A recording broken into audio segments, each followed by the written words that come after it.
ٹھیک ہے، کیونکہ اللہ تعالیٰ کی اتنے فرشتے عبادت کرتے ہیں، اتنے فرشتے عبادت کرتے ہیں، اس کے علاوہ جو اللہ تعالیٰ نے مخلوق پیدا کی ہے وہ اللہ تعالیٰ کی عبادت کرتی ہے. تو اللہ تعالیٰ بیسیکلی کہہ رہے ہیں کہ تم نہیں بھی کہو گے نا کہ میری عبادت مجھے ایک نہیں مانو گے یا میری عبادت نہیں کرو گے تو مجھے اس چیز کی کوئی پرواہ نہیں ہے. یہ تو اللہ تعالیٰ کہہ رہے ہیں کہ میں تمہاری کامیابی کے لیے تم کو بتا رہا ہوں کہ میری عبادت کرو، کیونکہ میرے علاوہ کوئی عبادت کے لائق نہیں ہے. تو اس لیے اللہ تعالیٰ نے فرمایا اللہ الصمد.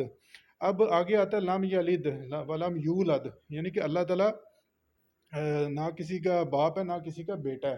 اصل میں ہوتا یہ تھا کہ عیسائی لوگ کہتے تھے کہ ان کے ذہن میں یہ آتا تھا کہ جو خدا ہے یا جو الہ ہے اس کے باپ اس کا بیٹے بھی ہوتے ہیں، اس کے بیٹیاں بھی ہوتی ہیں.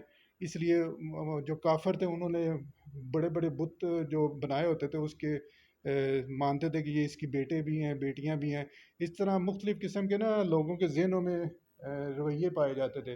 لوگ سوچتے تھے کہ جی ہمارا جو خدا ہے اس کے باپ ہے، اس کا باپ بھی ہے، اس کے بیٹے بھی ہیں، یعنی کہ اپنی طرح اس کو جانتے تھے کہ یہ بھی ہماری طرح کے کچھ ایسے طاقتور قسم کے ایسی ہستی ہے جو ہمارے خدا ہے. تو اللہ تعالیٰ اس میں فرما رہے ہیں، بتا رہے ہیں کہ اللہ صمد لم یلد ولم یولد، یعنی کہ اللہ تعالیٰ جو ہے نہ کسی کا باپ ہے، یعنی کہ اس کا کوئی بیٹا بیٹی کوئی نہیں ہے، اس کی اولاد کوئی نہیں ہے، اور نہ ہی کسی نے اس کو پیدا کیا ہے. یعنی کہ اللہ تعالیٰ کو کسی نے نہ پیدا کیا ہے نہ اس کی آگے کوئی اولاد ہے.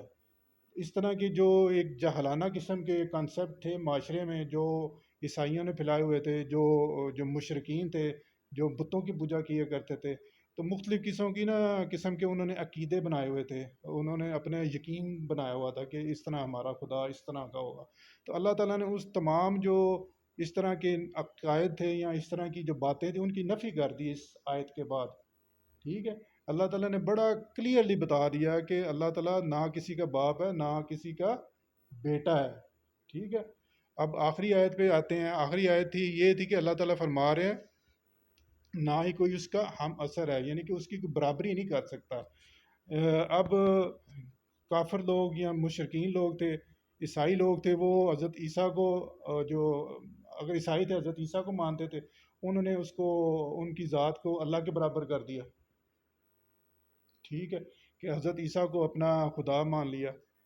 کسی نے کسی کو کچھ کو خدا مان لیا، کسی نے کسی کو خدا مان لیا. کوئی سورج کی عبادت کرتا تھا، کوئی چاند کی عبادت کرتا تھا، مطلب مختلف جو جس کو چیز نظر آتی تھی یا جس کو وہ طاقتور سمجھتا تھا اس کی عبادت کرنا لگ جاتا تھا.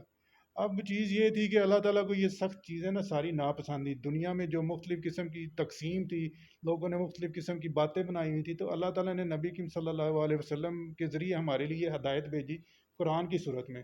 اور یہ بڑی ایک اہم صورت ہے جس میں اللہ تعالیٰ نے ہر قسم کے جو جھوٹے قسم کے خدا ہیں ان کو تباہ و برباد کر کے رکھ دیا کہ صرف ایک خدا کی عبادت کرو، نہ اس کا کوئی باپ ہے نہ وہ اس کا بیٹا ہے نہ کوئی اس کے برابر ہے.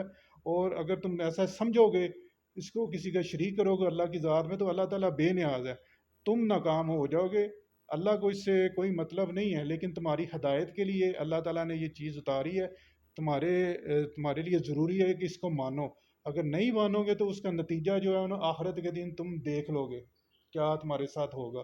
تو جو لوگ اللہ کو ایک مانتے ہیں اس کے بارے میں عقائد جو ہیں وہ بالکل ٹھیک رکھتے ہیں، نہ کسی کو باپ اللہ کا مانتے ہیں نہ کسی کا بیٹا اللہ کا مانتے ہیں، اور نہ یہ سمجھتے ہیں کوئی بھی ذات چاہے کوئی جتنا بھی طاقتور ہے جتنا بھی پیسے والا ہے یا اس کے پاس جو کچھ بھی ہے وہ اللہ کے برابر نہیں ہو سکتا.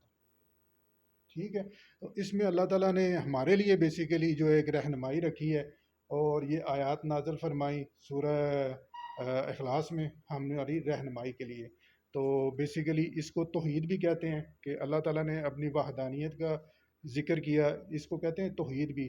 یہ ہمارے ایمان کا حصہ ہے. جس طرح آگے اللہ تعالیٰ نے آیات میں نبی کریم صلی اللہ علیہ وسلم کا اور دوسرے انبیاء کا ذکر کیا، وہ رسالت کے متعلق آیات کہلاتی ہیں.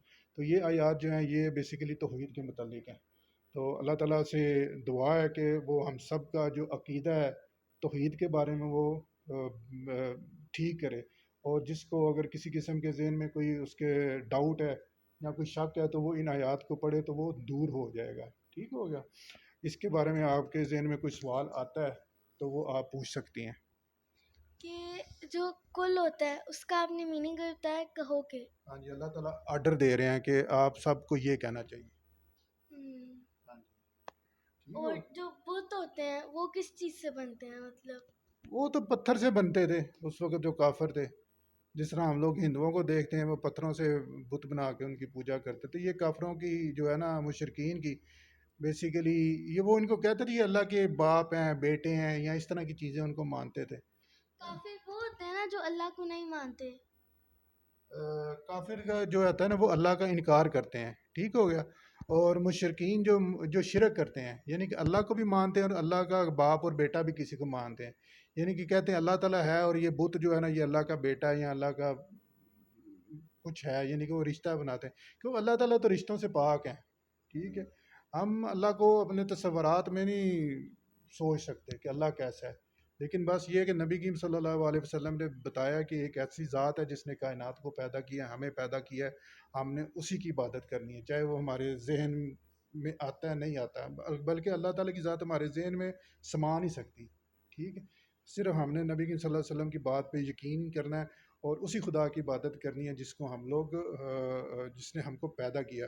آخرت والے دن اللہ تعالیٰ سب کے سامنے آئیں گے اور تب ان کا ہم لوگ دیدار کریں گے انشاءاللہ تعالیٰ. اور کوئی سوال؟